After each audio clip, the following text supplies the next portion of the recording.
அனைவருக்கும் வணக்கம். நான் ரேணுமீரா. ரெமீரா டாக்ஸ்ல இன்னைக்கு யார் வந்திருக்காங்க பாருங்க.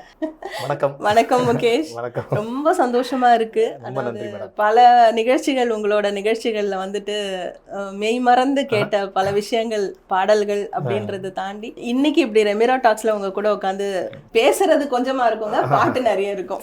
நானும் ஃபர்ஸ்ட் டைமா ரெமீரா டாக்ஸ்ல மேடமோட இன்னைக்கு நிறைய தகவலை உங்க கூட ஷேர் பண்ணிக்கிறேன். ரொம்ப சந்தோஷம் மேடம். மேடம் வந்து ரொம்ப வருஷமா எனக்கு தெரியும். ஆனா நாங்க இந்த மாதிரி ஒரு இன்டர்வியூ வந்து ரொம்ப நாள் பிளான், இன்னைக்கு தான் அது நமக்கு அமைஞ்சது. ரொம்ப சந்தோஷம் மேடம். நிச்சயமா ரொம்ப சந்தோஷம். எனக்கு வந்து உங்களோட பாடல்கள் அப்படின்னு கேட்டேன்னா, நீங்க தற்காலிகமாக இருக்கக்கூடிய நிறைய பாடல்களும் இசையமைப்பாளர்கள் கிட்ட திரைப்பட பாடல்கள் பாடினாலும் முகேஷ் அப்படின்னாலே எனக்கு வந்து அப்படியே பின்னாடி போய் பழைய பாடல்கள்ல தான் எனக்கு வந்து பிடிச்சிருக்கு. மனசு வந்து ரொம்ப லயிச்சு இருக்கு. என்ன மாதிரி பல பேரும் அப்படிதான் யோசிப்பாங்க அப்படிங்கிறது என்னுடைய ஒரு நம்பிக்கை. இதை நீங்க எப்படி பாக்குறீங்க? நான் வந்து மேடம், நான் பாட ஆரம்பித்ததே பழைய பாடல்கள் தான். முதல்ல எங்கள் அப்பா ஒரு இசைக்கலைஞர். அவர் பேர் அப்துல் காதர். அவர் வந்து லைட் மியூசிக்கில் பங்கஸ்ன்னு வாத்திய கருவி இருக்கு இல்லையா, ஒரு பெண்ணை பார்த்த ஞாபகம் இல்லையெல்லாம் பார்த்தீங்கன்னா அந்த இன்ஸ்ட்ருமெண்ட்லேருந்து தான் பாட்டை ஆரம்பிக்கும். அந்த வாத்திய கருவி வாசிப்பார். அவர் வந்து இசைக்கலைஞராக இருந்ததுனால அப்பாவும் அம்மாவும் கொஞ்சம் இயற்கையிலே பாடுற ஞானத்தை இறைவன் கொடுத்ததுனால அந்த ஜீனால நானும் பாடுறேன். எனக்கு ஒரு அண்ணன் இருக்காரு, அவருக்கும் பாட்டு வரும். ஆனால் அவருக்கு ஆர்வத்தில் இன்ட்ரெஸ்ட் இல்லாதனால நான் பாட வந்தேன். அப்போது அதில் பாடும்போது அதில் எங்கள் அப்பா வந்து நிறைய ஐயப்ப பூஜையில் டேமரின்லாம் வாசிப்பார், டைமிங் டேமரின்லாம். அப்போ போகும்போது எங்களெல்லாம் கூட்டிகிட்டு போவார், என்ன என் அண்ணன் எல்லாம் கூட கூப்பிட்டு போவார். ஐயப்பன் பாட்டில், ஹிந்தி பாட்டிலலாம் ஐயப்பன் பாட்டே எழுதுவார் எங்கள் அப்பா, ரொம்ப அழகாக எழுதுவார். அப்போ ஐயப்ப பூஜைகள் தான் என்னை வந்து பாட வச்சது பூரா பார்த்திங்கன்னா பழைய லெஜண்ட்ஸ் எல்லாம். TMS sir, Sirkazhi Govindarajan sir, அப்புறம் மதுரை சோமு ஐயர் ஐயா, இந்த மாதிரி நிறைய பெரிய பெரிய ஜாம்பவான்கள் பாடின பாட்டை என்னை கே வீரமணி ஐயா, இந்த மாதிரி அவங்க பாடின பாட்டை பாடி தான் நான் வந்து ஒரு பாடகனாகவே உருவானேன். அதுக்கப்புறம் என்ன ஆச்சுன்னா, எங்கள் அப்பா வந்து எங்கள் அப்பாவோட நெருங்கிய நண்பர் இசையமைப்பாளர் ஏசி தினகரன் அவர்கள் மூலமாக என்னை வந்து ஒரு கீபோர்டிஸ்டாக சேர்க்கறதுக்காக தான் சேர்த்து விட்டார். இந்த மாதிரி அவனை ஒரு படிப்பில் ரொம்ப இன்ட்ரெஸ்ட் இல்லை, அதனால் ஒரு கீபோர்ட் பிளேயராக அவனை கொஞ்சம் தயார் பண்ணிவிடு அப்படின்னு. அப்படி சேர்க்கும்போது அவர் என்ன சொன்னாரு, அவன் பாடுவான்டா, ஐயப்ப பூஜையெல்லாம் நான் கூட்டு போய் பாட வச்சிருக்கேன், நீ ஏதாவது அவனை கச்சேரிக்கு போனால் கூட்டு போய் கொஞ்சம் ட்ரைனிங் கொடு, பாட வைன்னு. அப்படியா, எதனா பாடு அப்படின்போது நான் பாடி காமிச்சேன். இப்போ கர்ணான்னு ஒரு படம் வந்தது, நம்ம அர்ஜுன் சார் நடிச்சு. அதில் அந்த ஏஷப்பான்னு ஒரு பாட்டு வந்து, ஏஷப்பா நினைச்ச கனவு பள்ளிக்காதா, அந்த பாட்டு பாடி காமிச்சேன். பண்ணவே நல்லா பாடுறான்டா, நான் கண்டிப்பாக ஒரு நாள் கூப்பிட்டு போகிறேன். டெய்லி எப்போவும் போகிற மாதிரி ரொட்டீனாக நான் கிளாஸ் போனேன். ஒரு நாள் திடீர்னு போய் பாட்டு புக்கில் எடுத்துட்டு வா, ஒரு கச்சேரி இருக்குது, நம்ம போகிறோம் இன்றைக்கி அப்படின்னு போனால் ஃபஸ்ட்டு கச்சேரியே என்னோடய வாழ்க்கையில் மறக்க முடியாது. நான் தூரத்தில் இருந்து பார்த்தவங்க எல்லாரீஸ்வரியம்மா, கலைமாமணி எல்லாரீஸ்வரியம்மாவோட கச்சேரி தான். அதுவும் இப்போ நம்ம இன்டர்வியூ எடுக்கிற இதே கோடம்பாக்கம் புலியூரில் தான் நான் பாடின பெரிய ஸ்டேஜ். அது வரைக்கும் நான் ஐயப்ப பூஜை வீட்டுகளில் பண்ணும்போது நான் அதில் ஒரு வீட்டுக்கு எத்தனை பேர் வருவாங்க, ஒரு மேக்ஸிமம் 20-30 பேர் வருவாங்க, இல்லை 50 பேர் வருவாங்க, அவ்வளோதான் அந்த பூஜையில் இருப்பாங்க. ஆனால் ஒரு ஆயிரக்கணக்கான மக்களை பார்த்து அவ்வளோ பெரிய ஸ்டேஜ் அப்படின்னு பார்த்தது வந்து எல்லாரீஸ்வரம்மா கச்சேரி தான். அதுதான் என்னோட குருநாதர் இசையமைப்பாளர் ஏசி தினகரன் அண்ணன் பாட வச்சார். அப்போ நான் பழம்னியப்பா ஞான பழம்னியப்பான்னு கேபி சுந்தராம்பாள் அம்மா பாட்டெலாம் பாடினேன். அப்போ எனக்கு சின்ன வயசு, அப்போ எனக்கு ஒரு 14-15 வயசுங்கனால வாய்ஸ் கொஞ்சம் ஷார்ப்பாக இருக்கும். அதை பாடினோடனே அம்மா வந்து என்னை ரொம்ப ஆசீர்வாதம் பண்ணி வாழ்த்தி, இந்த பாட்டெல்லாம் ரொம்ப கஷ்டம்ப்பா, எல்லாரும் பாடுறதில்ல, பாடுறதுக்கு பயப்படுவாங்க. கேபி சுந்தராம்பாளம்மா திரைத்துறையிலேயே அதிக சம்பளம் வாங்கின ஒரு ஆர்டிஸ்ட் அப்படின்னு சொல்லுவாங்க. அவங்களோட பாட்டு, அவங்க பாட்டே முதல்ல கஷ்டம் பாடுறது. ஸோ நீ ரொம்ப நல்ல வரணும், என்னுடைய கருமாரியம்மன் உனக்கு எப்போதும் துணையாக இருப்பாங்கன்னு சொல்லி என்னை அவங்களோட ஆசீர்வாதத்தோட இசைத்துறையில் அடியே எடுத்து வச்சு, அப்புறம் அவரோட நிறைய கச்சேரி என் குருநாதர் பாட வச்சார். ரெக்கார்டிங் கூட நான் ரஹ்மான் சார் கிட்ட தான் முதல்ல திரைப்படத்தில் பாடி பின்னணி பாடகனா வந்தேன். கண்களால் கைது செய்யப்படத்தில் தீக்குருவியாய். நான் அதுக்கு முன்னாடி இவர்கிட்ட நிறைய டிவோஷனல் ஆல்பம், நிறைய அம்மன் பாட்டு, வெட்காளி அம்மன், அப்புறம் மலையனூர் அம்மன், அப்புறம் சிவன், பெருமாள், விநாயகர் ஆல்பமே ஒன்று எனக்கு, ராஜகணபதினு ஒன்று எனக்கு பாட வச்சார். ஸோ அந்த மாதிரி என்னை கொஞ்சம் கொஞ்சமாக பாடகனா கொஞ்சம் கொஞ்சமாக தயார் பண்ணது எங்கள் அப்பாவுக்கு அப்புறம் என்னோட குருநாதர் தான் ரொம்ப முக்கியமாக சொல்லுவேன். நான் எந்த பாட்டை சொன்னாலும் பழைய பாட்டை தான் எக்ஸாம்பிளாக சொல்லி பாட வைப்பார். அதனால் எனக்கு வந்து பழைய பாட்டு தான் எனக்கு ஆரம்பம். இப்போ கூட நான் கிட்டத்தட்ட 300-350 படம் மேலே பாடிட்டேன். என்னோட பாட்டு கூட சில பேருக்கு நான் சொல்லும்போது தான் தெரியும், நானா பாடினேன் அப்படின்னு சொல்லுவாங்க. மக்களை கேட்பாங்க, இந்த பாட்டு நீங்களா, நீங்கள் நிறைய மேடையில் பழைய பாட்டு பாடுறதுனால இந்த பாட்டை கேட்டிருக்கோம், நீங்கள் தான் அப்படின்னு தெரியாதுன்னு சொல்லுவாங்க.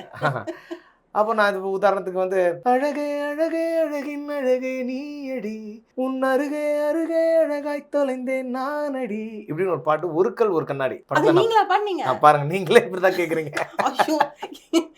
எனக்கு என்னோட one of the favourite song எனக்கு. ஆமா உதயநிதி ஸ்டாலின் சார் நடிச்ச படம், ஹாரிஸ் ஜெயராஜ் சார் மியூசிக். அவர் இசையிலே கூட தீயில்லை புகையில்லை ஒரு வேள்வி செய்கிறாய் விழியிலே நூலில்லை தரியில்லை ஒரு காதல் நெய்கிறாய் மனதிலே என்னை உன்னிடம் இழக்கிறேன் இருந்தும் இல்லையாய் இருக்கிறேன் முன்னும் பின்னும் சின்னம் வைப்பேன் சின்ன சின்னதாய்.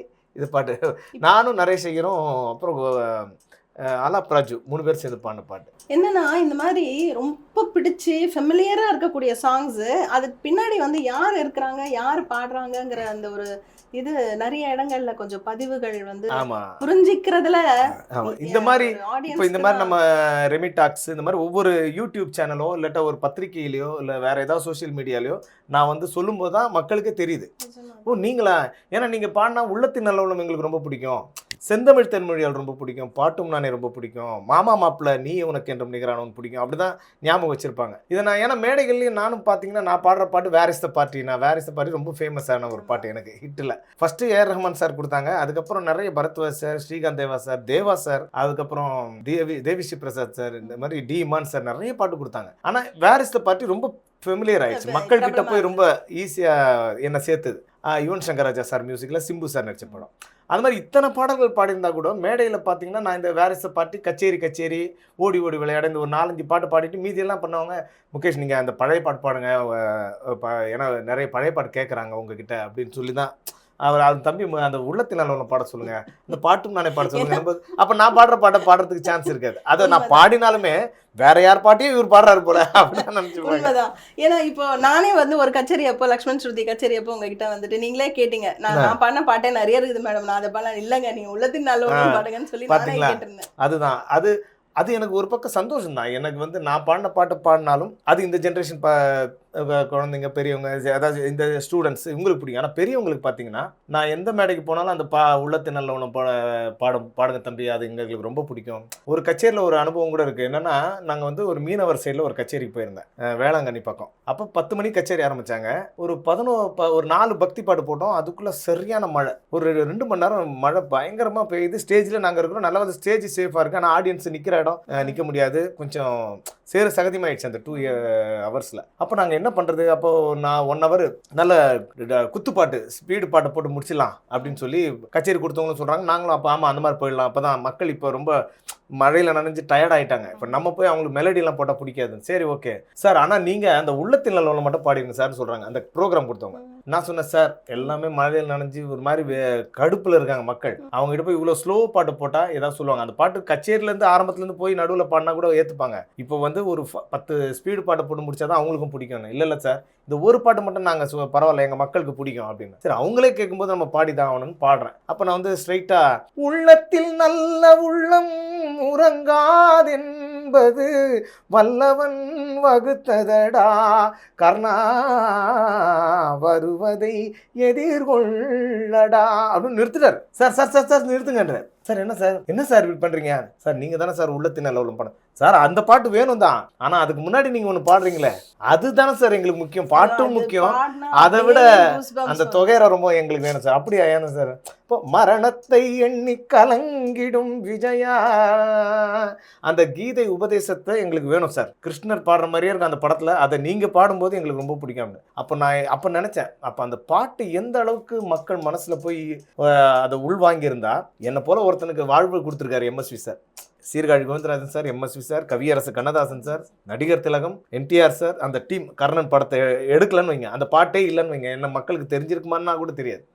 அப்போ இது எல்லா புகழுமே அவங்கள தான் சேரும். ஸோ அந்த அளவுக்கு அந்த ஹோல் டீம் அவ்வளோ அற்புதமாக நடித்து அற்புதமான இசையை கொடுத்து சீர்காழி கோவிந்தராஜன் ஐயாவுடைய குரல் சொல்லவே வேணாம், கணீர் குரல், வெங்கல குரல். அப்போ அந்த தொகையரோட தான் நீங்கள் எனக்கு பாடணும்னா சார் இந்த நேரத்தில் மக்கள் கேட்க மாட்டாங்க சார், கண்டிப்பாக கேட்பாங்க சார், நாங்கள் இருக்கோம் சார், நாங்கள் தானே சார் ப்ரோக்ராம் கொடுத்தோம், நீங்கள் பாடணும் சார் என்ன சொல்லி அந்த பரித்ராணாய சாதுனா வரைக்கும் என்னை பாட வச்சு பாட்டும் பாட வச்சு அதுக்கப்புறம் தான் ஸ்பீடு சாங் போட்டாங்க. அப்போ தான் நினச்சேன் ஒரு பாட்டுக்கு எவ்வளோ ஒரு வலிமை இருக்குது, அந்த பாட்டு எந்த அளவுக்கு அந்த வரிகள் அவங்கள போய் தாக்கத்தை ஏற்படுத்துது.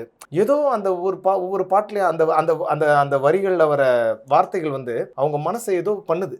மரணத்தை எண்ணி கலங்கிடும் விஜயா, மரணத்தின் தன்மை சொல்வேன், மானிடர் ஆன்மா மரணம் எய்தாது, மறுபடி பிறந்திருக்கும், மேனியை கொள்வாய் மேனியை கொள்வாய் மேனியை கொள்வாய் மேனியை கொள்வாய் வீரத்தில் அதுவும் ஒன்று.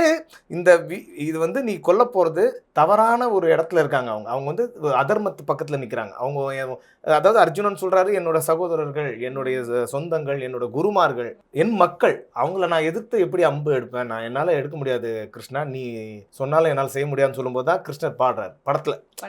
அப்போ படத்துல அப்படின்னாலும் நிஜத்துல கிருஷ்ணர் வந்து சொல்லும்போது கீத உபதேசம் அதை தான் சொல்றாரு. அவங்க நிக்கிறது அதர்மத்து பக்கத்துல நிக்கிறாங்க. அந்த உடலை தான் நீ அழிக்க போற, அந்த ஆன்மாக்கு அழிவு இல்லை, நான் மறுபடியும் அவங்க வேற ஒரு இதுல பிறக்க போறாங்கன்னு தான் அவர் அந்த பாட்டு மூலமா சொல்லுவார். அப்போ இந்த அளவுக்கு இந்த வரிகளை அவங்க கவனிச்சு மக்கள் பார்த்தீங்கன்னா அந்த ஒரு லைனையும் கவனிச்சு அவங்களுக்குள்ள ஏதோ ஒரு தாக்கத்தை ஏற்படுத்தினால தான் அந்த ஒரு கச்சேரியில் நான் எனக்கு தெரிஞ்சு ஒரு 12:30 1 மணி இருக்கும் மேடம். ஒரு அந்த மழை நின்று ஒரு 12:30 1 மணி இருக்கும், எல்லாம் செட் பண்ணி மறுபடியும் ஆரம்பிக்கும். ஸ்பீடு சாங் போட வேண்டிய இடத்துல அவங்க வந்து இந்த பாட்டை கேட்குறாங்கன்னா எவ்வளோ அந்த பாட்டு பிடிச்சிருக்குன்றது. அப்போ அதை தான் நினச்சேன், நல்ல வேலை இந்த எம்எஸ்விஐக்கு தான் நான் நன்றி சொல்லணும், இந்த பாட்டை உருவாக்குனவர் அவர் தான். இல்லை அந்த நிலைமை இல்லைங்க, நீங்கள் எத்தனையோ மேடைகளில் நீங்கள் அந்த பாட்டை பாடி நான் கேட்டிருக்கேன், கண் கலங்காதவங்களை பார்க்கவே முடியாது. அது அந்த பாட்டு அந்த மாதிரி மேடம். இது நான் பாடினா இல்லை, என்ன மாதிரி இப்போ என்னை விட நல்லா பாடுறவங்களும் நிறைய பேர் இருக்காங்க. என்ன மாதிரி அந்த பாட்டுக்கு அப்புறம் நான் பாட ஆரம்பிச்சேன்னு சொல்லி நிறைய பேர் எடுத்ததாகலாம் என்கிட்ட சொல்லுவாங்க, உங்களை பார்த்து நான் எடுத்தேன் அப்படின்னு. ஆனால் அந்த பாட்டுக்குரிய புகழும் பெருமையும் எப்பவுமே இருக்கு. அது என்னையும் வாழ வைக்குது. என்னை பார்த்து 4 பேர் எடுத்தாங்கன்னா அது எனக்கும் சந்தோஷம் தானே. காலத்தை வென்ற கவிஞர்கள் வரிசையில் அவர் வராரு அப்படிங்கிறத தாண்டி காலத்தை வென்ற பாடல் அப்படின்னு பார்த்தா இன்னைக்கு வந்து எனக்கும் வந்து 2 இளைஞர்கள் என்னோட மகன்கள் இருக்கிறாங்க, அவங்களுக்கும் இந்த பாடல் வந்து ரொம்ப பிடிச்ச பாடல். அவங்களுக்கு அடுத்த தலைமுறையினர் பள்ளிகள் எல்லாம் கூட போகும்போது சின்ன பசங்க எல்லாம் ஏதாவது ஒரு காம்படிஷன்னா டஃப்பா ஒரு சாங் எடுக்கணும்னா இந்த சாங் எடுக்கிறாங்க. இது பெரிய வருத்தத்துக்குரிய விஷயம் என்ன தெரியுங்களா, அந்த டைம்ல இந்த படம் கர்ணனும் வேட்டைக்காரனும் ஒன்னா வந்துதான். மக்கள் திலகமும் நடிகர் திலகம் ஒரே டைம்ல வந்த படம். கர்ணன் பெரிய வெற்றி அடையல, வேட்டைக்காரன் வெற்றி அடைஞ்சு கர்ணன் வந்து வெற்றி அடையாத படமா ஆயிடுச்சுன்னாங்க. மிகப்பெரிய வருத்தமான விஷயம். அதை மறுபடியும் டிஜிட்டல்ல ரிலீஸ் பண்ணாங்க. அப்ப நான் சத்தியம் தேட்டர்ல பார்க்க போனேன். நிறைய சின்ன பசங்களை எல்லாம் அவங்க பேரண்ட்ஸ் கூப்பிட்டு வந்தாங்க. ரொம்ப சந்தோஷமா இருந்தது. ஏன்னா எல்லாரும் பார்க்க வேண்டிய ஒரு அற்புதமான காவியம் கர்ணன். அதனால எனக்கு வந்து நான் தான் சொன்னேன், நான் செந்தமிழ் திருமணியால் மாமா மாப்பிள்ள பாட்டும், நான் இவ்வளோ பாட்டும் கஷ்டமான பாட்டுங்க பாடினாலும் இன்னும் என்ன மக்கள் கிட்ட என்னை பார்த்தா முகேஷா நீங்க தானே உள்ளத்தின் நல்ல பாடுவீங்கன்னு சொல்றாங்களே, அந்த புகழ் வந்து ஸோ நான் 350 படங்கள் பாடினாலும் அவங்க மனசுல அந்த பாட்டுல தான் எனக்கு இடம் கொடுத்தாலும் ஏதோ ஒரு இடம் எனக்கு கிடைச்சாலும் சந்தோஷம். இப்போ இருக்கிற ஜென்ரேஷன் பசங்களும் என்னை பார்க்கும்போது, இப்போ ஸ்டூடெண்ட்ஸோ இல்லை பார்க்கும்போது அண்ணா எனக்கு அந்த வேரிச பாட்டி பாடுங்க எங்களுக்கு ரொம்ப பிடிக்கும் அப்படின்னு சொல்லி கேட்குற பசங்களும் இருக்காங்க. அவங்களுக்காக நான் வேரிச பாட்டியும் பாடுவேன். ஸோ இந்த மாதிரி பெரியவங்களுக்காகவும் பாடுறது இருக்கு. அதனால இது எல்லாமே கொடுத்த இறைவனுக்கு தான் நன்றி சொல்லணும். இப்போ வந்து பீர் முகமது முகேஷான கதை.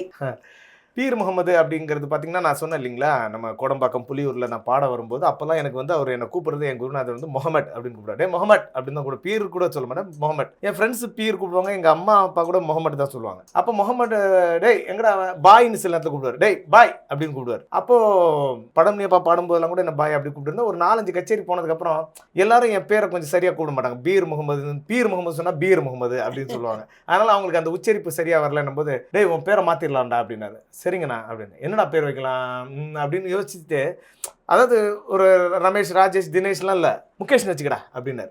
டக்குன்னு அதாவது இந்த மாதிரி ஒரு 4 பேரை சொல்லிட்டு இதுல முகேஷ் நல்லா இருக்கு வச்சுக்கடா அப்படின்லாம் இல்லை, முகேஷ் வச்சுக்கடா அப்படின்னாரு. அப்படியா சரிங்கண்ணா அப்படின்னு. முகேஷ் யாரு தெரியாது, அவர் எப்பேற்பட்ட லெஜெண்டு, அவரை பத்தி தெரியாது, ஒன்றும் தெரியாது. ஏன்னா நான் இசைத்துறைக்கு புதுசு, அதனால எனக்கு ஹிந்தி பாட்டு இன்னும் சுத்தமா தெரியாது.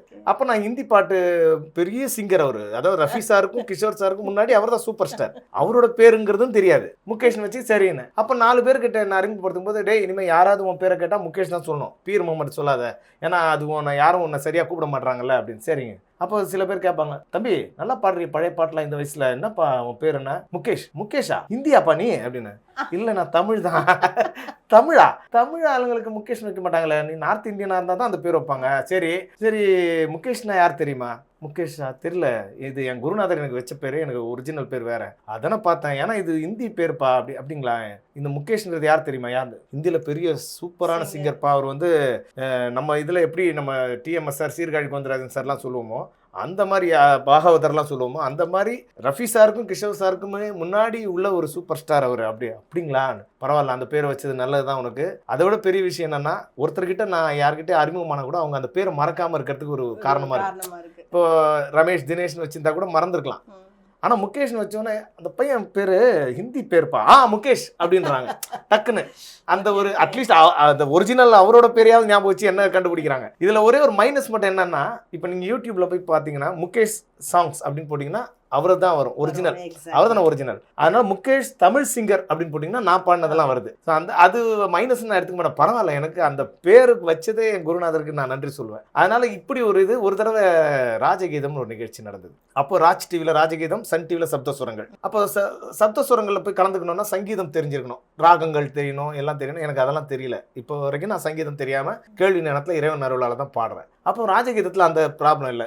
பாட்டு பாடினாலே போதும், மக்கள் ஓட்டு போடுற மாதிரி. அதில் ஜட்ஜஸ் வருவாங்க, இதில் மக்களே யார் நல்லா பாடினாலும் அவங்களுக்கு ஓட்டு போடுவாங்க.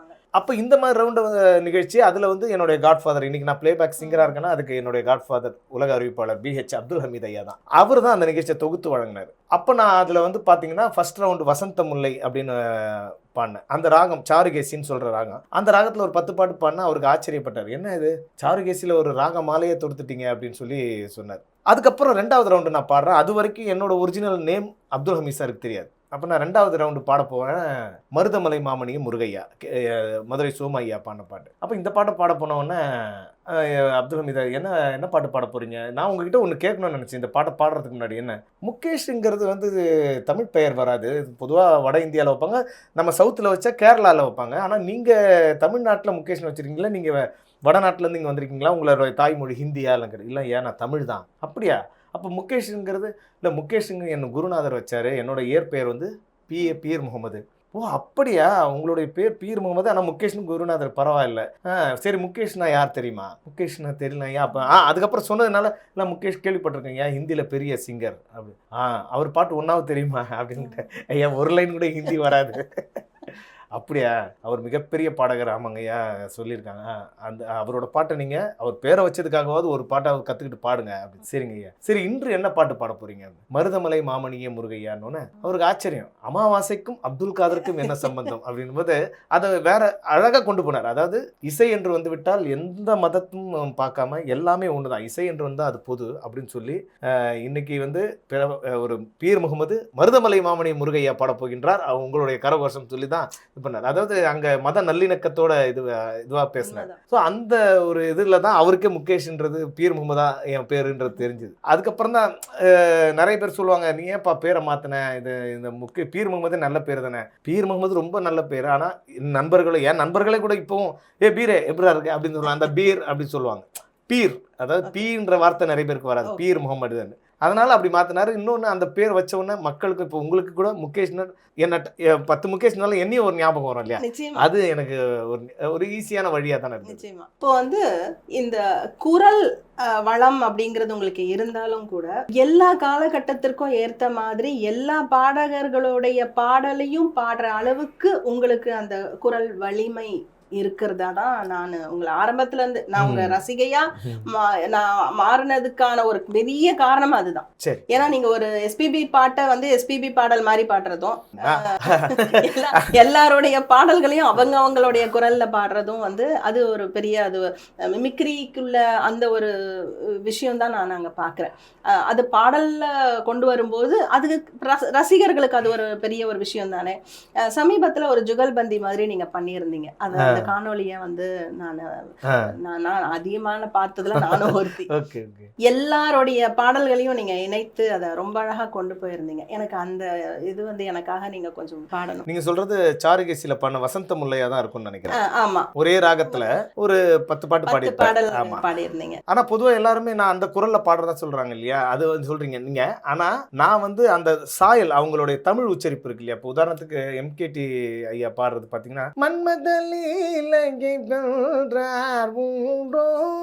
இங்கேதான் அவரோட தமிழ் உச்சரிப்பு வரும். ஓப்பனா இப்போ டிஎம்எஸ் தான், பாட்டும் நானே பாவமும் நானே பாடும் உன்னை நான் பாட வைத்தேனே அப்படின்னா ஓப்பனா இருக்கும் அந்த வாய்ஸ். எம்கேடி ஐயாவோட டோன் வந்து மன்மதல் நீலகை வென்றார் உண்டோ இப்படிதான் இருக்கும். இப்போ டிஆர் மகாலிங்கம் ஐயாவும் இதே கொஞ்சம் செந்தமிழ் தேன் மொழியாள் நிலாவென சிரிக்கும் மலர் கொடியாள் நிலாவென சிரிக்கும் மலர் கொடியாள் இப்படிதான் அவரோட தமிழ் கொஞ்சம் கொஞ்சம் ஓப்பனா இருக்கும். சீர்காழி ஐயாவது ஒரு வெங்கல குரல், அது அவரு பாத்தீங்கன்னா கொஞ்சம் கணீர். உள்ளத்தில் நல்ல உள்ளம் உறங்காதென்பது அப்படின்னு ரொம்ப அவருதான் தூள் ஆணி அரைஞ்ச மாதிரியான ஒரு குரல். இப்படிதான் இப்போ எஸ்பிபி சார் எடுத்துக்கிட்டீங்கன்னா வா நிலா நிலா அல்ல உன் வாலிபம் நிலா, இது இந்த மாதிரி அவங்களுடைய அந்த தமிழ் உச்சரிப்பு அந்த அவங்க ஸ்டைலை ஃபாலோ பண்ணி பாடுறேன். என் குரல்ல தான் அதை நான் அப்படி பாடுறேன். உங்களுக்கு கேட்கும்போது அவங்களே பாடுற டோன் கேட்குதுன்னு சொல்றீங்க இல்லையா, அது எனக்கு அதான் ஆச்சரியமா இருக்கு. அது என்னன்னா நீங்க பாட பாட பாட எங்களால வந்து அந்த விஷுவல் டிராவல் பண்ண முடியுது. இது வந்து கண்ணை மூடிக்கிட்டு நீங்க பாடினாலே நாங்க வந்து இந்த திரைப்படத்துல நடித்தவர்களுடைய அந்த சீன்ஸ் வர அளவுக்கு நாங்க வந்து அந்த திரைப்படம் பாடல் முகேஷோட நாங்க ஒன்றி போய் இருக்கிறதா தான் நாங்க. அது பொதுவாக மேடையில இருந்து வந்த, இப்ப நான் மேடை கச்சேரியில இருந்து பாடி அப்புறம் பின்னணி பாடக நான் வந்திருக்கேன். அதனால எங்களை மாதிரி மேடை கச்சேரியில இருந்து பாடுறவங்க எல்லாருக்குமே டிஎம்எஸ் சார் பாட்டு கேட்டா அவரை மாதிரி பாடணுன்ற ஒரு மைண்ட் செட் போவோம். எஸ்பிபி சார் பாட்டு கேட்டா அவரை மாதிரி, ஜேஸ்தாஸ் சார் பாட்டு கேட்டா அவங்கள மாதிரி, ஹரிஹரன் சார் பாட்டு கேட்டா இப்போ முதலில் பார்த்தேன் காதல் வந்ததே அப்படின்னு என்னை தாலாட்ட வருவாளோ, அப்ப அவர் பாடுற மாதிரி அந்த அந்த இது எங்களுக்குள்ள ஓடும், ரெஜிஸ்டர் ஆயிடும் எங்க மூளைக்குள்ள. அப்ப அவங்கள மாதிரி பாடணுன்ற ஒரு இது எங்களை மாதிரி மேடையில இருந்து வந்த சிங்கர்ஸ்க்கு எல்லாருக்குமே இருக்கும். அதனால உங்களுக்கு கேட்கும்போது அந்த மாதிரி பாடுறதா கேக்குது. ஆமா, சில மேடை பாடகர்கள் வந்து பெண் பாடகர்கள் பாடும் பொழுதும் எங்களுக்கு இதே எண்ணம் தான். அதாவது வந்து சுசீலா வாய்ஸ் இந்த இடத்துல வந்துட்டு எங்களுக்கு சித்ராவோட வாய்ஸ் கேட்கற மாதிரி தான் அந்த உணர்வு எங்களுக்கு வருது. Correct correct. இப்போ எல்லாரும் சுரமா பாட்டு பொதுவாக நிறைய பாடுவாங்க இல்லையா, பாடணும் பார்த்தீங்கன்னா கொஞ்சம் விப்ராட்டோ கலந்து தான் அந்த ஸ்டைலை கொண்டு வருவாங்க. ஏன்னா இப்போ ஆட வரலாம் அந்த ஸ்டைல் பாடும்போது எல்லாரும் சுரமா டோன் கிடைக்கும். சுசீலா அம்மா கிட்ட ஒரு வித்தியாசமான டோன் இருக்கும், ஜானகி அம்மா கிட்ட ஒரு இருக்கும். அது பொதுவாக பாடுற எல்லாருக்குமே பெண்களா இருக்கட்டும் ஆண்களா இருக்கட்டும், நாங்க வந்து அந்த பாடகரோட இவங்க இப்படித்தானே இருக்கும், இவங்க உச்சரிப்பு இவங்க பாடுற தொனி இப்படித்தானே இருக்கும், அப்படி உள்வாங்கி பாடுறது தான். எனக்கு ஒரு பாடல் நீங்க பாடி எனக்கு கேட்கணும்னு ரொம்ப ஆசை. பழனி அப்படிங்கிற ஒரு படம் இருக்கு, அதுல வந்து இந்த 3 பேருமே சேர்ந்து ஒரு பாட்டு பாடி இருப்பாங்க. எனக்கு அந்த பாடல் எனக்கு உங்ககிட்ட. சரி ஓகே, அதை நான் ட்ரை பண்றேன். 3 வாய்ஸ் வருதா தெரியாது, நாங்க ஆரோடும் மண்ணில் எங்கும் நீரோடும் ஏரோடும் என்றும் எங்கள் வேரோடும் போராடும் வேலை இல்லை யாரோடும் வேதம் இல்லை ஊரோடும் சேர்ந்துண்ணலாம். இது டிஎம்எஸ்ஐயா வரும். மண்ணிலே தங்கம் உண்டு வைரம் உண்டு மணியும் உண்டு கண்ணிலே காணச் செய்யும் கைகள் உண்டு வேர்வை உண்டு நெஞ்சிலே ஈரம் கொண்டு பாசம் கொண்டு பசுமை கொண்டு பஞ்சமும் நோயும் இன்றி பாராளும் வலிமை உண்டு. இது சீர்காழி ஐயா வரும்.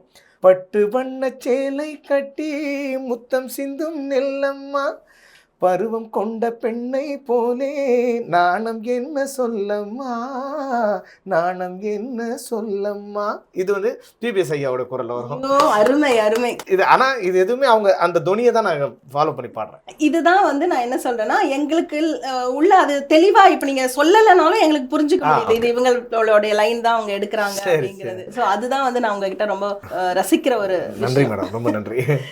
இப்போ உங்களுக்கு மேடை பாடகர்கள் அந்த டாபிக் நம்ம ஆல்ரெடி எடுத்தோம். என்ன அப்படின்னா அந்த லைவ் மியூசிக்கோட பாடும்போது இதுல உங்களுக்கு டிஃபிகல்ட்டி இருக்கா, இல்ல இந்த மாதிரி ஒரு இதுக்குள்ள ரெக்கார்டிங் ரூமுக்குள்ள இருந்துட்டு பாடும் பொழுதுக்கும் அதுக்கும் உள்ள வித்தியாசங்கள் என்ன? ஏன்னா அது வந்து நாலா பக்கமும் உங்களுக்கு சத்தம் இருக்கும். ஸோ அது எப்படி அதுக்கு ஜெல்லாகிறது கஷ்டமா இல்லை இதுக்கு ஜெல்லாகிறது கஷ்டமா? ரெக்கார்டிங் ஈஸி மேடம், லைவ் பாடுறது தான் கஷ்டம். ஆனால் இப்போ ரெக்கார்டிங் ஈஸி. அந்த காலத்து ரெக்கார்டிங் கஷ்டம் தான். டிஎம்எஸ் ஐயா காலத்துலேருந்து எஸ்பிபி சாரோட குறிப்பிட்ட காலம் வரைக்கும் ஒரே ஆர்கெஸ்ட்ரா மொத்த ஆர்கெஸ்ட்ராவோட சிங்கர்ஸும் சேர்ந்து பாடுவாங்க. அதில் குறிப்பாக எம்கேடி ஐயா காலத்துலேருந்து டிஎம்எஸ் சார், அதுக்கப்புறம் பார்த்தீங்கன்னா அந்த இப்போ உதாரணத்துக்கு இப்போ பாட்டும் நானேன்னு ஒரு பாட்டை நம்ம கேட்குறோம் இல்லையா, அது வந்து எத்தனையோ ரிஹர்சலுக்கு அப்புறம் போய் ரெக்கார்ட் பண்ணுறாங்க. இப்போ ரெக்கார்ட் பண்ணும்போது பாடுறவங்க தப்பு பண்ணாலும் அவங்க ஒன் மோர் பாடணும், வாசிக்கிறவங்க ஒரு தப்பு பண்ணாலும் ஒன் மோர் பாடணும் ரெக்கார்டிங் போகும்போது. இந்த மாதிரி ஒரு 20-25 தடவை அந்த தப்பு நடக்குதுன்னா அந்த 20-25வது தடவை வர்ற குரல் தான் நம்மளுக்கு கேட்குறது. அந்த குரல் அதுவே அவ்வளோ ஃப்ரெஷ்ஷாக இருக்குது அவங்க குரல். ஆனால் வாசிக்கிறவங்க 10-20 தடவை வாசிக்கும் போது அவங்களுக்கு இன்னும் கை கூட ஃப்ரீ ஆகிடும். ஆனால் தொண்டை என்ன ஆகும்னா அவ்வளோ ஸ்ட்ரெயின் ஆகும். ஆனால் அந்த 20-25வது தடவை வர டேக்கோட குரலே அவ்வளோ சூப்பராக டிஎம்எஸ் சார் பாடியிருக்காருன்னா, சுசிலாம்மா, எல்லாரும் எல்லாருமே, ஜானகி அம்மா, எஸ்பிபி சார், இப்போ சங்கீத ஜாதி முறையெல்லாம் பாடும்போது எஸ்பிபி சார் ஃபுல் ஆர்கெஸ்ட்ராவோட தான் ராஜா சாரோட ரெக்கார்டிங் நடந்திருக்கும். அப்போ அந்த டேக்கில் பாடும்போது அத்தனை டேக்கில் அந்த ஃபீல் மாறக்கூடாது. வார்த்தை உச்சரிப்பு தமிழ், ஏன்னா இவங்கெல்லாம் பார்த்தீங்கன்னா தாய்மொழி வேறு. டிஎம்எஸ் சாரோட தாய்மொழி சௌராஷ்டிரா, சுசிலாம்மா தெலுங்கு, ஜானகி அம்மா தெலுங்கு, எஸ்பிபி சார் தெலுங்கு. ஆனால் இவங்கெல்லாம் தமிழை சுத்தமாக கற்றுக்கிட்டும் பாடினாங்க. அழகாக அவங்களுடைய வார்த்தையை கேட்டு நம்ம தமிழை கற்றுக்கலாம். சுசிலாம்மாவுடைய ஒரு பாட்டையும் கேட்டு நம்ம வந்து தமிழை எப்படி பாடணுங்கிறத நான் கற்றுக்கலான்னு எங்கள் அப்பா சொல்லுவார். டிஎம்எஸ் சாரோடைய பாட்டு எல்லாம், சீர்காழி கோவிந்தராஜன் சார் எல்லாரையும் சொல்லலாம். அப்படி அத்தனை டேக்குக்கு அப்புறம் அவங்க வாய்ஸும் அப்படியே இருக்குன்னா அவங்க எவ்வளோ ப்ராக்டிஸ் பண்ணியிருப்பாங்க. அதனால் இந்த காலத்தில் இப்போ நான் பாடுற காலத்துலலாம் எப்படின்னா பல்லவி பாடுறேன். இப்போ உதாரணத்துக்கு இப்போ நான் என்னோட பாட்டே சொல்கிறேன். இன்னம்மா பண்ணலாம், டிஸ்கோவுக்கு போகலாம், ஓட்காவை போடலாம், ஓடி பாடி ஆடலாம், ஆல்ரெடி நேரமாச்சு பப்பும் தானே மூடி போச்சு, வேர் இஸ் த பார்ட்டி, உங்கள் வீட்டில் party, where is the party, நம்ம வீட்டில் பார்ட்டி. இப்போ இது ஃபுல்லாக கேட்டிங்க. இப்போ நான் பாட போகும்போது இப்போ இன்னம்மா பண்ணலாம், டிஸ்கோவுக்கு போகலாம், இது வரைக்கும் ஒரு டேக் எடுக்கலாம். அடுத்த லைன் டேக், ஓட்காவை போடலாம், ஓடி பாடி ஆடலாம், இது வரைக்கும் ஒரு டேக். ஆல்ரெடி நேரமாச்சு பப்பும் தானே மூடி போச்சு, வேர் இஸ் த பார்ட்டி, அவங்க வீட்டில் பார்ட்டி, இப்படி ஒரு டேக் எடுக்கலாம். ஸோ இப்போ இந்த மாதிரி ஃப்ரேஸாக எடுக்கிற காலமாக இப்போ இருக்க. அந்த அளவுக்கு டெக்னாலஜி வளர்ந்துருச்சு. ஆனால் அந்த காலத்தில் அது கிடையாது. ஆனால் லைவ் இந்த காலத்துலையும் சரி அந்த காலத்துலையும் சரி எப்பவுமே கஷ்டம். ஏன்னா நீங்கள் இப்போ லைவில் பாடும்போது ஆயிரக்கணக்கான மக்கள் பார்க்குறாங்க. நீங்கள் சொன்ன மாதிரி எத்தனையோ டிஸ்டர்பன்ஸ் நம்மளுக்கு காதில் வரும். ஏதாவது ஒன்று டிஸ்டர்பன்ஸ்லாம் இருக்கும். அதெல்லாம் கேட்காம பாட்டில் கவனம் செலுத்தி நம்ம பாடுவோம். அப்போது அதெல்லாம் தாண்டி நம்ம பாட்டில் கவனம் செலுத்தி கரெக்டாக பாடும்போது மக்கள்கிட்ட இருந்து கிடைக்கிற அந்த ஆரவாரம் கைத்தட்டு தான் இன்னும், அவங்க கொடுக்குற கைத்தட்டு தான் இன்னும் நல்லா பாட வைக்கும். அப்போது அதில் ஒரு தப்பு ஆயிடுச்சுன்னு வைங்களேன், ஒரு தாளம் போயிடுச்சு, இல்லை பாடும்போது சின்ன பிசுறு விட்டுருச்சு, இல்லை வாசிக்கிறவங்க மிஸ்டேக் பண்ணுறாங்க, இது எதெல்லாம் நடந்தாலும் அது அவ்வளோதான், நடந்தது தான். அதை மறுபடியும் சரி பண்ண முடியாது. ஆனால் ரெக்கார்டிங்கில் அப்படி கிடையாது. இப்போ ஒன் மோர் அந்த இடத்த மட்டும் தனியாக பாடிக்கலாம். ஆனால் அந்த காலத்தில் தப்பு பண்ணாலும் ஃபுல்லாக தான் பண்ணோம். இப்போ நீங்கள் பாட்டும் நானே, இப்போ பாட்டும் நானே வர்க்க, இப்போ செந்தமிழ் தேன் மொழியாள், நிலாவென சிரிக்கும் மலர் கொடியாள், நிலாவென சிரிக்கும் மலர் கொடியாள், இவ்வளோ தூரம் பாடிட்டாரு. அப்புறம் காற்றினில் பிறந்தவனோ, புதிதாய் கற்பனை வடித்தவனோ, இது வரைக்கும் பாடிட்டாரு. திடீர்னு அந்த இடத்துல ஒரு தப்பு நடந்துச்சு சார், மறுபடியும் போகணும் சார், அங்கே ஒரு தப்பாயிடுச்சு, மறுபடியும் சில்லென்று பூத்தன் அவர் ஆரம்பிக்கணும். அப்போதான் அது பாட்டு அப்படி ஃபுல் ரெக்கார்ட் மேடம். அப்போல்லாம் ஒரே இதில் அப்படி பண்ணாங்க. அதுக்கப்புறம் தான் கொஞ்சம் கொஞ்சமாக அந்த டெக்னாலஜி வளர தனித்தனியாலாம் எடுக்கிற காலம் வந்தது. இப்போ இன்னும் ஈஸி சிஸ்டம் இப்போ இருக்கிறதுல. நான் சொன்னேன் இல்லையா, ஒரு லைன் இன்னமா பண்ணலாம், டிஸ்கோவுக்கு போகலாம் மட்டும் நான் பாடிட்டு மறுபடியும் அடுத்த லைன் நான் தனியாக பாடலாம். அதனால் இப்போ ரொம்ப வசதிகள் வந்துருச்சு. லைவ் தான் மேடம் ஆல்வேஸ் கஷ்டம். நீங்க புதுசா பாடின பாடல்கள் புது இசையமைப்பாளர்கள் கிட்ட நீங்க பாடும்போது இந்த கேள்விப்படுறதுதான் எங்களுக்கெல்லாம் அந்த யூடியூப் கொடுக்குற ஒரு அறிவுரை மட்டும்தான் கிடைக்குது. அப்போ எங்கேயோ ஒரு இடத்துல இருந்து பாடுறோம் அப்படின்றது ஒரு செய்தி வருது, மியூசிக் அதுக்கப்புறமா அதுல ஆட் ஆகுது. அதெல்லாம் எப்படி ஹேண்டில் பண்றது? இப்போ அதுவும் நீங்க சொன்ன மாதிரி அப்பெல்லாம் பாத்தீங்கன்னா ஒரே இதுல பாடினாங்க சொன்னேன். அதுக்கப்புறம் பாத்தீங்கன்னா இப்போ எஸ்பிபி சார் ஜானகிம்மா மலரே மௌனமா பாடுறாங்கன்னு வைங்களேன், எஸ்பிபி சார் ஒரு நாள் தனியாக அவர் போர்ஷன் மட்டும் பாட்டு போயிடுவார், ஜானகிம்மா ஒரு நாள் அவங்க போர்ஷன் மட்டும் பாடலாம். அப்படி ஒரு காலமாச்சு. இப்போ இன்னும் அது மாதிரி ஆர்கெஸ்ட்ராலாம் ரெடி பண்ணதுன்னா பாடுறவர் அமெரிக்கால இருந்து கூட பாடி அனுப்பலாம். அவருக்கு டியூன் அனுப்பிடுவாங்க, ட்ராக் அனுப்பிடுறாங்க. சார் இதான் உங்கள் டியூனு, இதுதான் சுச்சுவேஷன், இதான் ஹீரோ பாடுறாரு, இதுதான் மழையில் ஒரு சீனு, இது மாதிரி சொல்கிறாங்கன்னு வைங்களேன். அவர் அங்கேருந்து இதை என்ன பண்ணுவார், இப்போ வீடியோ கால்லாம் வேறு இருக்குது. ஸோ பாடுறாங்க, பாடினோன்னே பல்லவி பாடினோன்னே சார் ஓகேவா, ஓகே சார் ஃபீல் கரெக்டாக இருக்குது, அங்கேருந்து ரெக்கார்ட் பண்ணி கேட்குறாங்க, வாட்ஸ்அப்பில் அனுப்புகிறாங்க பல்லவியை பாடினோன்னே, ஓகே சார் சரணம் போகலாம், சரணம் ஓகே சார், சரணத்தில் இந்த ஒரு லைன் மட்டும் ஒன் மோர் பாடிடுங்க சார், இப்படி ரெக்கார்டிங். அதுன்னு சிங்கர் இங்கே கிடையாது, இப்போ அமெரிக்காவில் இருப்பார். இப்போ நீங்கள் எங்கே ட்ராவல் பண்ணாலும் உங்களை புக் பண்ணி உலகத்தில் எங்கே இருந்தாலும் பாடலாம், அப்படி ஆயிடுச்சு. நீங்கள் அமெரிக்காலையோ சிங்கப்பூர்லையோ ஸ்ரீலங்காலையோ எந்த நாட்டில் நீங்கள் இருந்தோம், இங்கேருந்து நம்ம ட்ராக்கை மட்டும். நான் அந்த மாதிரி நானே நிறைய பாடியிருக்கேன். லண்டனில் கனடால இருந்து, அதுக்கப்புறம் யூரோப்ல இருந்துலாம் நிறைய இலங்கை தமிழ் பாட்டு நிறைய பாடியிருக்கேன். அவங்க எனக்கு டியூன் அனுப்பிடுவாங்க, ட்ராக் அனுப்பிடுவாங்க, எல்லாமே அனுப்பினோன்னா நான் இங்கே ஒரு ஸ்டுடியோ புக் பண்ணி அவங்களுக்கு பாடி அனுப்புவேன். அதை கேட்டுட்டு சின்ன கரெக்ஷன் தான் ஒன் மோர் பாடுவேன், இல்லைனா இது பர்ஃபெக்டாக இருக்குது எங்களுக்கு ஓகேன்னா ஓவர் அந்த ரெக்கார்டிங். ஸோ இன்னும் முன்னேறிடுச்சு ரெக்கார்டிங். இப்போ அதில் இப்போ அடுத்தது இன்னொரு மாற்றம் வந்திருக்கு. அது கண்டிப்பாக நிறைய இசையமைப்பாளர்கள் எதிர்ப்பு தெரிவிச்சிருக்காங்க, சப்போர்ட் பண்ணுறாங்க, அது வேண்டான்னு. ஏஐ அப்படின்னு ஒன்று, அதுதான் அடுத்த என்னோட கேட்கல அதுதான்.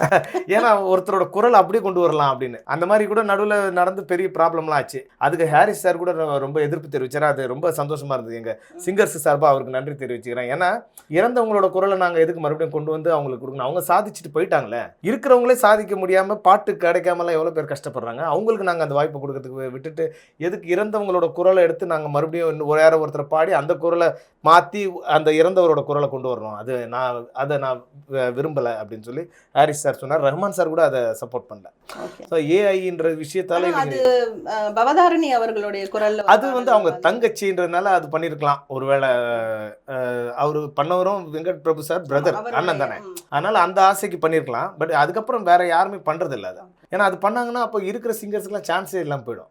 மறுபடியும் எஸ்பிபி சார் குரலோ டிஎம்எஸ் சார் குரலோ வரும்போது அப்போ இப்போ நான் உதாரணத்துக்கு ஒரு ஏஐக்காக நான் பாடுறேன், நான் பாடினாலும் டிஎம்எஸ் சாரோட குரலோ எஸ்பிபி சாரோட குரலோ வரும்போது அப்போ என்ன யாருக்குமே தெரியாது. கரெக்ட், அவங்கள தான் ஞாபகம் வச்சுருப்பாங்க. அப்போது நாங்கள்லாம் இந்த இசைத்துறைக்கு வந்து எதையாவது கொஞ்சமாவது மக்கள்கிட்ட போய் நம்ம ஏதாவது ஒரு சின்ன சின்ன அந்த இதயத்தில் இடம் பிடிப்போமான்னு நினச்சிட்டு இருக்கேன். எங்களோட கனவெல்லாம் போயிடும் இல்லையா? அதுக்காக அந்த ஏஐ சப்போர்ட் பண்ணாமல் இருக்காங்க நிறைய பேர். அது நல்ல விஷயம். எனக்கு பாடகர்கள், எல்லா பாடகர்களுடைய பேரை நான் லிஸ்ட் அவுட் எடுத்தாலும் கூட இந்த ஷாகுல் அமீத் உடைய குரல் வந்து அது ரீப்ளேஸ் பண்றது ஒரே ஒரு பிள்ளை நான் பார்த்துருக்கேன். விஜய் டிவியில் வராரு, அவர் பாடுறாரு. ஆனாலும் அவருடைய குரலை ரீப்ளேஸ் பண்ண முடியுமாங்கிறது வந்து எனக்கு ஒரு பெரிய ஒரு. ஆமாம், சில குரல்லாம் இன்னும் யாருமே பண்ணல மேடம். உதாரணத்துக்கு வந்து நீங்கள் சொன்ன ஷாகுல் அமீத் அண்ணன், ஸ்வர்ணலதா மேடம். ஆனால் ஸ்வர்ணலதா மேடம் அவங்க அண்ணன் பொண்ணு அவங்களுக்கு கொஞ்சம் இருக்குது. ஆனால் இருந்தாலும் ஸ்வர்ணலதா மேடமுடைய ஒரு டிம்பர் ஸ்டைல் இருக்குல்ல, அது தனி அழகு. ஆனால் இவங்களுக்கு கொஞ்சம் இருக்குது. அதில் Shahul Hameed sir, Nagore Hanifa sir voice நிறைய பேர் பாடுவாங்க. பட் இருந்தால் நாகூர் ஹனீஃபா ஐயாக்குன்னு ஒரு தனி குரல். அது எஸ்சி கிருஷ்ணன் சார்னு ஒருத்தர் கேள்விப்பட்டிருக்கீங்களா? இப்போ தெருக்கூத்து பாட்டுலாம் பாடுவார். இப்போ பாண்டியன் நான் இருக்கேன் அப்படின்னு வரும், எல்லாரும் சும்மா பாடுவாங்க. இவரும் நான் இருக்கேன் அப்படின்னு தெருக்கூத்து ஸ்டைலில் பாடுவார். அவர் பாடின பாட்டுலாம் பார்த்தீங்கன்னா அவ்வளோ வித்தியாசமான குரல். அந்த குரலுக்கும் இன்னைக்கு நிறைய பேருக்கு ரீப்ளேஸ் பண்ணுறதுக்கு இல்லை. ஆமாம், ஆனால் அந்த ஏஐ மூலமாக வேணும்னா அந்த மாதிரி குரல்களை நம்ம வந்து கொண்டு வரலாம், அந்த மாதிரி கொண்டு வரலாமே தவிர அது மட்டும். ஆனால் அது கூட எனக்கு தெரிஞ்சு அப்படி கொண்டு வந்தால் பாடின அவருக்கு கிரெடிட் கிடைக்காது மேடம். இப்போ யார் அந்த குரலுக்காக பாடினாரோ எஸ்சி கிருஷ்ணன் சார் பேரை தான் சொல்லுவாங்க தவிர அவரு பாடினார் இல்லையா, அவரை தெரியாது மக்களுக்கு. அதனால ஏஐ பொறுத்த வரைக்கும் பாடகரோட வாழ்க்கையை பறி போயிடும். அதனால எத்தனையோ சிங்கர்ஸ் வந்து இன்னும் வாய்ப்புகளை தேடிக்கிட்டு இன்னும் ஒரு படமாவது ஒரு பாட்டாவது பாடுமா அப்படின்லாம் எவ்வளோ பேர் எங்க இருக்காங்க. அவங்க அதுக்கு சாதிக்கணும் தானே எல்லாரும் வராங்க. அதுல அவங்களுடைய கனவெல்லாம் அதுல பாடாயிடும். நிச்சயமா. உங்களோட பிரைவேட் ஆல்பம் பத்தி சொல்லுங்க. நான் நிறைய வந்து பாத்தீங்கன்னா மேடம், நான் வந்து நீங்க வேளாங்கண்ணி பத்தி பாடல், அது வந்து எனக்கு என்னோட ஃபேவரட். அது ரொம்ப ஒரு அருமையான ஒரு பாடல். அது எந்த பாட்டை நீங்க கேட்டீங்க? இது வந்து கொரோனாக்கு அப்புறமா ரிலீஸ் ஆனது தான். எனக்கு அத நிறைய பாடியிருக்கேன் நான் வந்து. அப்புறமா எனக்கு ஒரு சிடி கிடைச்சது. அப்படிங்களா? அதுதான் அது எனக்கு ரொம்ப ஒரு ஃபேவரட்டான ஒரு. உங்க கூட ஒரு பெண் குரலும் ஒருத்தங்க. ஓ அப்படியா? அத நிறைய வேளாங்கண்ணிக்கு பாடியிருக்கேன். அப்புறம் வந்து இஸ்லாமிய பாட்டும் நிறைய பாடியிருக்கேன். இந்து சமுதாய பாட்டு தான் நிறைய பாடியிருக்கேன். விநாயகருக்கு, பெருமாளுக்கு, சிவனுக்கு, ஐயப்பனுக்கு, எல்லா கடவுளுக்கும் வந்து நான் அதிகமா வந்து இந்து சமுதாய மக்களுக்கு பாடியிருக்கேன். எனக்கு தெரிஞ்சு எனக்கு ஞாபகம் இருக்கிற பாட்டு ஒன்று பாடுறேன். நான் கோவளம் உடைய மாதாக்காக ஒன்று பண்ணேன். கோவளம் நகரின் கார்மேல் தாயை உன் பாதம் நாடி வந்தேன் அப்படின்னு ஒரு பாட்டு. ரொம்ப நல்ல ஒரு பாட்டு. அதுக்கப்புறம் வந்து அம்மன் பாட்டு எடுத்துக்கிட்டிங்கன்னா, நான் முதல்ல எனக்கு குருநாதர் தினகரன் பாட வச்ச பாட்டு வந்து வெட்காளி அம்மன். எத்தனை வடிவங்கள் வெட்காளிக்கு, அவை அத்தனையும் மனிதர்கள் நன்மைக்கு,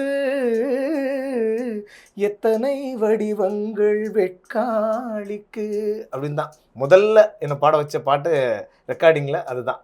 அதுக்கப்புறம் அவரு நிறைய என்னை பக்தி ஆல்பங்களில் பாட வச்சு, முருகர் பாட்டு இதெல்லாம் பாட வச்சு என்னை கொஞ்சம் ரெக்கார்டிங்னா என்ன, அந்த பயம் இல்லாமல் என்ன வச்சதுனால தான் ரஹ்மான் சார்கிட்ட கொஞ்சம் பாட முடிஞ்சது நல்லா.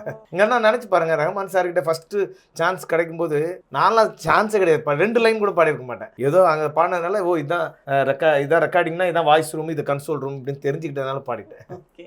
மியூசிக்கு மதம் ஒரு தடையே இல்லை அப்படிங்கிறத சொல்லி எல்லா விதமான இசையையும் ரொம்ப அழகாக உள்ளும் வாங்கி அதை நமக்குள்ளேயும் செலுத்துறது அப்படிங்கிறது வந்து ரொம்ப பெரிய ஒரு விஷயமா நான் பார்க்குறேன்.